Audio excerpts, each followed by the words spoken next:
दोस्तों नमस्कार and welcome to GS fighters and welcome another practice set number 3। दोस्तों हम टारगेट सीरीज़ के अंतर्गत उत्तर प्रदेश पुलिस एग्ज़ाम में जो जीके जीएस का पोर्शन है जहां पर 38 क्वेश्चंस का वेटेज है, हम उन जीके जीएस के क्वेश्चंस को प्रैक्टिस कर रहे हैं और हमने ये प्रैक्टिस सेट फुली सिलेबस के अकॉर्डिंग बनाया है। ठीक है, अगर आपको लगता है इसमें बदलाव की ज़रूरत है तो प्लीज़ अपना सुझाव हमें कमेंट सेक्शन में दीजिए। हम कोशिश करेंगे कि इसमें चेंजेस किए जा सकें। ठीक है, फिलहाल हमने इस प्रैक्टिस सेट को सिलेबस के अकॉर्डिंग और प्रीवियस ईयर क्वेश्चन पेपर्स के एनालिसिस के बाद तैयार किया है। ठीक है, अगर प्रैक्टिस सेट अच्छा लगे तो प्लीज़ चैनल को ज़रूर सब्सक्राइब कीजिए और वीडियो को लाइक ज़रूर कीजिए। ठीक है जी, चलिए क्वेश्चन पेपर स्टार्ट करते हैं। प्रैक्टिस सेट नंबर 3, पहला प्रश्न है उत्तर प्रदेश के राजकीय चिन्ह में शामिल नहीं है। आपको बताना है उत्तर प्रदेश के राजकीय चिन्ह में निम्नलिखित में से क्या शामिल नहीं है। देखिए, उत्तर प्रदेश का जो राजकीय चिन्ह है वो इस तरीके से है, एक तरफ यमुना और दूसरी तरफ गंगा, इन दोनों का संगम है। ठीक है, और यहाँ पर मछली है 2 और यहाँ पर धनुष, एक टाइप का जो धनुष है वो है और बीच में तीर है। तो आप इसके अकॉर्डिंग देख लीजिए, देखो धनुष तो है, मछली भी है, तीर भी है, बट बाघ नहीं है इसमें। तो उत्तर प्रदेश के राज्य के चिन्ह में बाघ शामिल नहीं है। तो option D is the right answer of this question. Okay, question number 2, car की बैटरी में निम्न में से क्या प्रयोग होता है? कौन सा एसिड है जो अम्ल है उसका प्रयोग होता है? एसिटिक एसिड, सल्फ्यूरिक एसिड या नाइट्रिक एसिड या हाइड्रोक्लोरिक एसिड? तो option number B is the right answer of this question. Sulphuric acid का यूज़ होता है कार की बैटरी में। ओके, क्वेश्चन नंबर 3, आपको बताना है जो मेंडल के आनुवंशिकता का सिद्धांत किस पर आधारित है? आपके ऑप्शंस हैं लैंगिक समान जनन पर, अलैंगिक जनन पर या कायिक जनन पर या इन सभी पर। तो option number A is the right answer of this question number 3। ठीक है, लैंगिक जनन पर आधारित है। क्वेश्चन नंबर 4, ऑपरेशन कावेरी का संबंध है। देखिए, सूडान में हाल ही में राजनीतिक अस्थिरता स्थापित हुई जिसके चलते वहाँ दंगे फसाद हुए। तो भारतीयों को निकालने के लिए सूडान में ऑपरेशन कावेरी को लॉन्च किया गया। ठीक है, ऑपरेशन दोस्ती, ये तुर्की में जो भूकंप आया था वहाँ तुर्की और सीरिया में लोगों की सहायता करने के लिए भारत सरकार के द्वारा ऑपरेशन दोस्ती को चलाया गया। ठीक है, ऑपरेशन दोस्ती।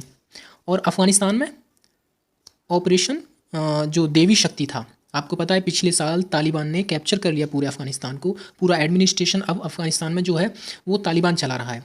तो वहाँ पर अपने भारतीय नागरिकों को निकालने के लिए भारत सरकार ने देवी शक्ति ऑपरेशन चलाया था। और यूक्रेन में अभी पता है रसिया और यूक्रेन के बीच युद्ध चल रहा है, तो भारतीयों को निकालने के लिए यूक्रेन में ऑपरेशन गंगा चलाया गया। ठीक है, तो इस प्रश्न का सही उत्तर है option number D, Sudan, operation Kaveri. Okay, question number 5 में बोला गया है क्या कार्बन की मात्रा का सर्वाधिक किस में होता है? स्टील में, ढलवा लोहे में, पिटवा लोहे में या मिश्र धातु में? देखिए, कार्बन की सबसे ज़्यादा मात्रा होती है ऑप्शन नंबर बी यानी कि ढलवा लोहे में। ओके, क्वेश्चन नंबर 6, जब कोई मानवीय रोग विश्व के बृहद क्षेत्र में फैल जाता है तो उसे क्या कहा जाता है? कॉमन सेंस की बात है, उसको पैंडेमिक ही बोलेंगे।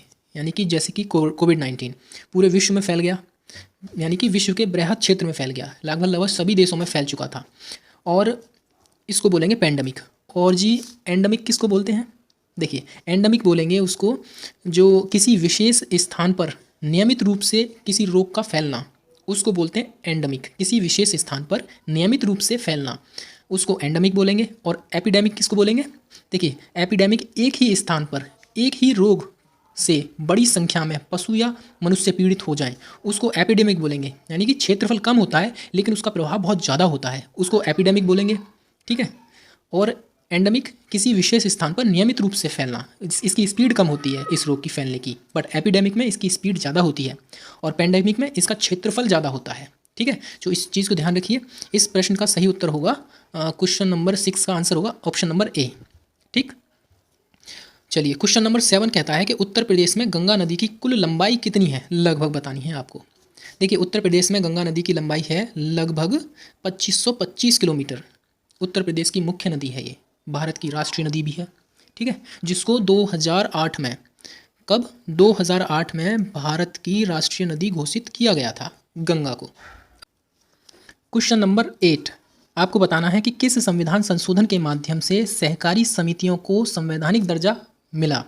देखिए, इस प्रश्न का सही उत्तर होगा ऑप्शन नंबर सी। 97वां संविधान संशोधन 2011 में किया जाता है और सहकारी समिति गठित करने का जो प्रावधान है वो एक फंडामेंटल राइट के अंतर्गत रख दिया जाता है और आर्टिकल नंबर 19 के तहत ये बोला जाता है कि सहकारी समिति गठन करने का अब जो अधिकार है वो एक फंडामेंटल राइट है।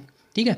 और 91वां संविधान संशोधन जिसके द्वारा यह तय किया गया कि टोटल लोकसभा की जो सीट है, सदस्य संख्या है, उसका 15% से ज़्यादा नहीं होगा मंत्रिपरिषद। ठीक है, चलिए आगे बढ़ें। क्वेश्चन नंबर 9 आपको बताना है मिशन इंद्रधनुष का संबंध किससे है। देखिए, मिशन इंद्रधनुष का जो संबंध है वो है बच्चों के टीकाकरण से। ठीक, और गर्भवती महिलाओं के पोषण से संबंधित कौन सा अभियान चलाया गया, पोषण आहार योजना। और एड्स के प्रति जागरूकता फैलाने के लिए देखो 1 दिसंबर को हर साल विश्व एड्स दिवस मनाया जाता है और इस वर्ष यानी 2022 की थीम था इक्वलाइज विश्व एड्स दिवस, जो कि 1 दिसंबर को मनाया जाता है, उसकी थीम था। ठीक है। और भारत जो है वो एड्स मुक्त, उसका जो टारगेट है कि भारत को हम एड्स से मुक्त कर देंगे, वो टारगेट है 2030 तक का। ठीक है, इस चीज़ को आप ध्यान रखना। भारत का जो टारगेट है 2030 तक का टारगेट है कि हम एड्स से मुक्त हो जाएंगे। 1 दिसंबर को विश्व एड्स दिवस और इसकी थीम था इस बार इक्वलाइज। ठीक है। दिव्यांगजनों की सहायता के लिए एपिड योजना चलाई गई है और सुगम्य भारत अभियान चलाया गया है। ठीक है, तो मिशन इंद्रधनुष का संबंध है बच्चों के टीकाकरण से, इस चीज़ को ध्यान रखना। क्वेश्चन नंबर 10 जब एक व्यक्ति में जब सामान्य वृद्धि होती है तो उसमें रक्त का जो दाब होता है ना वो घटता है या बढ़ता है या कोई अंतर नहीं पड़ता या बदलता रहता है। तो आपके इस प्रश्न का सही उत्तर होगा ऑप्शन नंबर बी, यानी कि उस व्यक्ति का जो रक्त का दाब है वो बढ़ता है। ठीक है, चलिए क्वेश्चन नंबर 11 में बोला गया है कि राष्ट्रपति के निर्वाचक मंडल में कौन शामिल नहीं होता है। देखिए, राज्यों की संसद विधानसभाओं के निर्वाचित सदस्य शामिल होते हैं, ये बिल्कुल सही है। राज्यसभा के सभी निर्वाचित सदस्य शामिल होते हैं, ये भी सही है। सभी निर्वाचित सदस्य, लोकसभा के सभी निर्वाचित सदस्य शामिल होते हैं, ये भी सही है। बट संसद के सभी सदस्य शामिल नहीं होते हैं। और चूंकि क्वेश्चन में पूछा गया है शामिल नहीं होते हैं, देखो संसद के सभी निर्वाचित सदस्य शामिल होते हैं बल्कि जबकि मनोनीत सदस्य उसमें शामिल नहीं होते हैं राष्ट्रपति के निर्वाचक मंडल में। बट जब राष्ट्रपति पर महाभियोग चलाया जाता है तो संसद के सभी सदस्य यानी कि जो निर्वाचित हैं वे भी और जो मनोनीत सदस्य हैं वे भी भाग लेते हैं। ठीक है, इस चीज़ को ध्यान रखना कि राष्ट्रपति के निर्वाचक मंडल में संसद के केवल निर्वाचित सदस्य, लोकसभा और राज्यसभाओं के केवल निर्वाचित सदस्य भाग लेते हैं और सभी राज्यों की विधानसभाओं के निर्वाचित सदस्य भाग लेते हैं। ठीक है। Golden rice, question number 12 golden rice जो सुनहरा चावल बोलते हैं जिसको किसका मुख्य स्रोत है, विटामिन डी का, विटामिन सी, विटामिन ए या विटामिन बी। आपके इस प्रश्न का सही उत्तर है विटामिन ए, यानी कि ऑप्शन नंबर सी। देखो विटामिन डी सूर्य से मिलता है, विटामिन सी खट्टे फलों से मिलता है हमें। ठीक है, और विटामिन बी बहुत सारी चीज़ों से मिलता है हमें, जैसे में बायोटीन वगैरह जो होता है। ठीक है, दूध है, मांस वगैरह ये सब। तो इस प्रश्न का गोल्डन राइस जो है ना, इस प्रश्न का सही उत्तर है ऑप्शन नंबर ए, यानी गोल्डन राइस विटामिन ए से भरपूर मात्रा में होते हैं। ठीक। क्वेश्चन नंबर 13 आपको बताना है ग्राम पंचायतों के गठन से संबंधित कौन सा अनुच्छेद है। अनुच्छेद संख्या 40, यस। आर्टिकल नंबर 40 रिलेटेड है ग्राम पंचायतों के गठन से और आर्टिकल नंबर 44 जो बात करता है ये समान नागरिक संहिता की। ठीक। आर्टिकल नंबर 41 किससे संबंधित है, देखो काम पाने, शिक्षा पाने की, लोक सहायता पाने का जो अधिकार है वो आर्टिकल नंबर 41 के तहत है। और आर्टिकल नंबर 42 ये रिलेटेड है काम की न्याय संगत यानी काम की जो दशाएं हैं उससे रिलेटेड है और प्रसूति सहायता से रिलेटेड है। और इस चीज़ का जो आर्टिकल नंबर 42 का जो इम्पैक्ट है ना वो ग्राउंड लेवल पर भी दिखता है।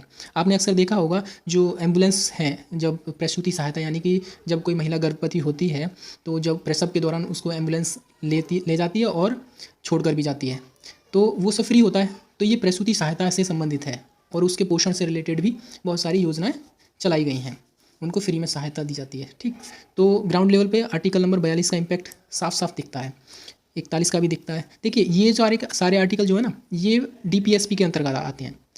केंद्र राज्य पर ही डिपेंड करता है कि इनको लागू करे या ना करे। ठीक है, आप इनको फोर्स नहीं कर सकते। जो DPSP के अंतर्गत जो आर्टिकल्स हैं उनको आप फोर्स नहीं कर सकते। आर्टिकल नंबर 36 से लेकर 51 तक के, इनको आप फोर्स कराने मतलब लागू कराने के लिए आप कोर्ट में नहीं जा सकते। ये राज्य पर डिपेंड करता है कि इनको लागू करे या ना करे। ठीक, क्वेश्चन नंबर है 14। देखिए, हमारे शरीर में आनुवंशिकता की इकाई को क्या कहा जाता है? देखिए, हमारे शरीर में आनुवंशिकता की इकाई को DNA कहेंगे? बताइए। नहीं। केंद्रक कहेंगे? नहीं। गुणसूत्र कहेंगे? नहीं जी। जीन कहेंगे उसको। हमारे शरीर में आनुवंशिकता की इकाई यानी कि जो आनुवंशिक तौर तरीके होते हैं ना, जैसे होता है, जैसे बहुत सी बीमारियां होती हैं जो पीढ़ी दर पीढ़ी चलते रहते हैं, तो वो जीन के अकॉर्डिंग ट्रांसफ़र होती हैं। ठीक है, चलिए क्वेश्चन नंबर है 15। आपको बताना है लाइकेन सबसे अच्छे सूचक हैं किसके? ध्वनि प्रदूषण के, या वायु प्रदूषण के, या मृदा प्रदूषण, या प्लास्टिक प्रदूषण के। और इस प्रश्न का सही उत्तर होगा वायु प्रदूषण। शारदा व सरयू के उपनाम से किस नदी को जाना जाता है? शारदा व सरयू के उपनाम से किस नदी को जाना जाता है? आपके ऑप्शंस हैं सोन नदी, ताप्ती नदी, गंडक नदी, या घाघरा नदी। तो इस प्रश्न का सही उत्तर होगा ऑप्शन नंबर डी, घाघरा को सरयू या शारदा के नाम से भी जाना जाता है। ठीक है जी, चलिए।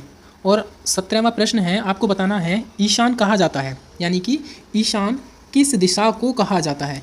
पश्चिम उत्तर की दिशा को, दक्षिण पश्चिम दिशा को, दक्षिण पूर्व की दिशा को, या उत्तर पूर्व की दिशा को।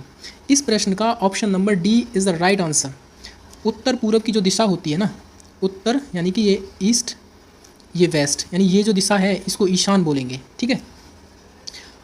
अशोक के शिलालेख से कलिंग युद्ध का वर्णन मिलता है। आपको बताना है वह कौन सा शिलालेख है जिससे कलिंग युद्ध का वर्णन मिलता है।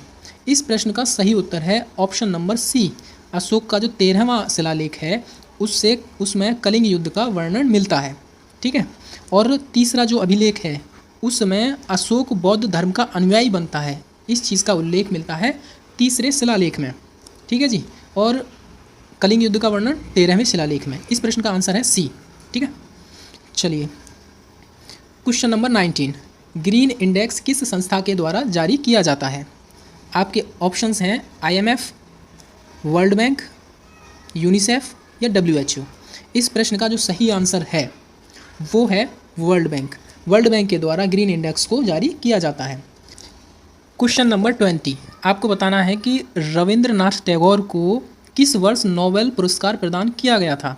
देखिए, इनका जो कविताओं का संकलन था गीतांजलि, उसके लिए इनको नोबेल प्राइज़ मिला था वर्ष 1913 में, वो भी लिटरेचर के यानी साहित्य के क्षेत्र में। ठीक है। और 1919 आपको पता है मॉन्टेग्यू चेम्सफोर्ड अधिनियम आया, जलियांवाला बाग इधर हुआ 1919 में। ठीक है। और 1924 में गांधी जी के द्वारा बेलगांव में अध्यक्षता की गई थी, एकमात्र सेशन कांग्रेस का जिसकी अध्यक्षता गांधी जी ने की थी। ठीक है। तो इस प्रश्न का सही उत्तर होगा ऑप्शन नंबर ए, 1913 में रविंद्रनाथ टैगोर को नोबेल प्राइज़ दिया गया था। ठीक है। क्वेश्चन नंबर है 21। राज्यसभा की संरचना का प्रावधान किस अनुच्छेद में किया गया है? आपको बताना है कि राज्यसभा का प्रावधान किस अनुच्छेद में किया गया है। देखिए, आर्टिकल नंबर 79 में तो बोला गया है पार्लियामेंट के बारे में, यानी कि संसद के बारे में। आर्टिकल नंबर 80 इसमें इसका ये आंसर है सही, यानी कि आर्टिकल नंबर 80 में जो राज्यसभा है उसकी संरचना से रिलेटेड है। और आर्टिकल नंबर 81 ये है लोकसभा से रिलेटेड। ठीक है। और आर्टिकल नंबर 78 में कहा गया है कि प्रधानमंत्री का यह कर्तव्य है कि वो जितनी भी प्रशासन से संबंधित जानकारी है वो राष्ट्रपति को प्रोवाइड कराए। ठीक है। तो इस प्रश्न का सही उत्तर होगा option number B, 80। Question number 22। किसे संविधान सभा द्वारा प्रतीक के रूप में अपनाया गया था? बहुत ही अच्छा प्रश्न है। आपको बताना है संविधान सभा के द्वारा किसको प्रतीक के रूप में अपनाया गया था? हाथी को, हिरण को, बाघ, या मोर को? और इस प्रश्न का सही उत्तर है ऑप्शन नंबर 1, यानी कि हाथी को संविधान सभा के द्वारा प्रतीक के रूप में अपनाया गया था। और क्वेश्चन नंबर है 23। मृदा स्वास्थ्य कार्ड योजना का शुभारंभ किस वर्ष हुआ था? और आपका प्रश्न है, ऑप्शन है 2015, 2018, 2016 या 2017। इस प्रश्न का सही उत्तर है ऑप्शन नंबर 1, 2015 में मृदा स्वास्थ्य कार्ड का शुभारंभ हुआ। देखिए, 16 प्रकार के तत्वों का इसमें वर्णन होता है। इस कार्ड में मिट्टी से रिलेटेड 16 प्रकार के तत्व होते हैं, उन सभी को इसमें वर्णन किया जाता है। मिट्टी में किस चीज़ की अधिकता है, किस चीज़ की कमी है, इन सभी को इसमें दर्शाया जाता है मिट्टी की जांच करने के बाद। ताकि किसान को फसल उगाने में और उसको ये पता करने में कि हमारी फसल को किस चीज़ की ज़्यादा ज़रूरत है, ये आसानी हो जाए। ठीक है। 24वां प्रश्न है, हड़प्पा सभ्यता की अर्थव्यवस्था का मूल आधार था, यानी कि जो हड़प्पा सभ्यता थी उसकी अर्थव्यवस्था लोग मैक्सिमम किस क्षेत्र से रिलेटेड थे। तो इस प्रश्न का सही उत्तर होगा ऑप्शन नंबर 1, यानी कि वो सभी लोग मैक्सिमम लोग थे कृषि से संबंधित थे, कृषि क्रियाकलापों में लगे हुए थे और इसी से उनकी अर्थव्यवस्था चलती थी। क्वेश्चन नंबर है 25वां, आपको बताना है कॉकरोच के हृदय में कितने कक्ष होते हैं और आपके ऑप्शन है 4, 3, 12 या 13। तो right answer of this question is option number D, 13 कक्ष होते हैं भाई साहब। Okay. Planned economy of India, इसके लेखक बताने हैं आपको। सत्यजीत रे, जी नहीं। M Visvesvaraya, yes. और आपको मैं बता दूं, एम विश्वेश्वरैया के जन्म दिवस को ही राष्ट्रीय इंजीनियरिंग दिवस मनाते हैं, इंजीनियर दिवस। ठीक है। तो इन्हीं की बहुत ही फेमस बुक है ये, plant economy of India. Okay. Question number 27, Pritzker पुरस्कार किस क्षेत्र में दिया जाता है? प्रित्जर पुरस्कार आर्किटेक्ट के क्षेत्र में दिया जाता है, ना कि पत्रकारिता या चिकित्सा और ना ही विज्ञान। ये आर्किटेक्ट जो वास्तुकार होते हैं ना, उसके क्षेत्र में दिया जाता है। चलिए मैं आपसे एक प्रश्न पूछता हूँ। हाल ही में नए संसद भवन का उद्घाटन हुआ है। आपको बताना है इस नए संसद भवन के आर्किटेक्ट कौन है, यानी कि इस संसद भवन को किसने डिज़ाइन किया है, उनका नाम बताना है आपको। और इस प्रश्न का जवाब आप कमेंट सेक्शन में दीजिए। 28वां प्रश्न है, क्रिकेट के तीनों प्रारूपों में शतक लगाने वाले पहले भारतीय खिलाड़ी हैं? विराट कोहली, जी नहीं। केएल राहुल, रोहित शर्मा, ये केएल राहुल भी नहीं है, या तो रोहित शर्मा है या है सुरेश रैना। आपको बताना है क्रिकेट के तीनों प्रारूप में शतक लगाने वाले पहले भारतीय खिलाड़ी। इस प्रश्न का सही उत्तर होगा ऑप्शन नंबर डी। और रोहित शर्मा पहले भारतीय कप्तान हैं, ये ध्यान रखना। क्रिकेट के तीनों प्रारूपों में शतक लगाने वाले पहले भारतीय कप्तान हैं रोहित शर्मा, बट क्रिकेट के तीनों प्रारूपों में शतक लगाने वाले खिलाड़ी, ओनली खिलाड़ी, ना कि कप्तान, वो खिलाड़ी हैं सुरेश रैना। ठीक है। कैप्टन की बात पूछेगा तो रोहित शर्मा को आप लगाइए। ठीक। चलिए एक सेकेंड। क्वेश्चन नंबर है 29, पौधों को सर्वाधिक पानी किस मिट्टी से मिलता है? इजी क्वेश्चन, लगा सकते हो कि पानी कौन सी मिट्टी ऐसी है जो पानी को ज़्यादा संचित करके रख सकती है। तो इस प्रश्न का सही उत्तर होगा ऑप्शन नंबर डी, चिकनी मिट्टी ही सर्वाधिक पानी को संचित करके रख सकती है। और इसी को सेल्फ प्लगिंग मिट्टी बोलते हैं, यानी कि जब ये सूखती है तो इसमें दरारें पड़ जाती हैं तो ऐसा लगता है खेत जुता हुआ सा महसूस होता है। ठीक है। और क्वेश्चन नंबर 30, आपको बताना है घूमर नृत्य किस जनजाति से संबंधित है? आपके प्रश्न है टोडा जनजाति, आपको पता है नीलगिरी पर्वत पे वहाँ मिलती है। खासी जनजाति, आपको पता है मेघालय की तरफ गारो खासी जयंती ये पहाड़ियों पे मिलती है। भील जनजाति जो है उत्तर प्रदेश, मध्य प्रदेश, यहाँ जो हिंदी बेल्ट वाला क्षेत्र है वहाँ मिलती है। और संथाल जनजाति जो छत्तीसगढ़ झारखंड वाला एरिया है वहाँ पर। ठीक है। आपको बताना है घूमर नृत्य किस जनजाति का है। तो इस प्रश्न का जो सही उत्तर होगा option number C is the right answer. Okay. और 31वां प्रश्न है, जुड़वां खनिज के रूप में किसे जाना जाता है? ऑप्शन है लोहा और कोयले को, सोना चांदी को, सीसा जस्ते को, या फिर तांबा और टिन को। इस प्रश्न का सही उत्तर होगा सीसा और जस्ता, इनको जुड़वा खनिज के रूप में जाना जाता है। ठीक। और क्वेश्चन नंबर 32वां, आपको बताना है कौन सी एक ट्रांस हिमालय से निकलने वाली नदियों में शामिल नहीं है। ठीक है। आपको बताना है कौन सी ऐसी नदी है जो ट्रांस हिमालय से नहीं निकलती है। ब्रह्मपुत्र ये तो निकलती है, सिंधु भी और सतलुज भी, but Mahi river trans Himalaya से नहीं निकलती है। तो आपका सही आंसर होगा ऑप्शन नंबर ए, यानी माही रिवर। ठीक है। और क्वेश्चन नंबर 33, आपको बताना है विश्व हिंदी दिवस किस तिथि को मनाया जाता है? 8 मार्च को, जी नहीं, ना 22 फरवरी को और ना ही 14 सितंबर को। इस प्रश्न का सही उत्तर है ऑप्शन नंबर 1, यानी 10 जनवरी को विश्व हिंदी दिवस मनाया जाता है। सहायक संधि को स्वीकार करने वाला प्रथम राज्य कौन सा था? अवध, जी नहीं। इस प्रश्न का सही उत्तर होगा या तो मैसूर या फिर हैदराबाद। अब आप बताइए कौन सा है।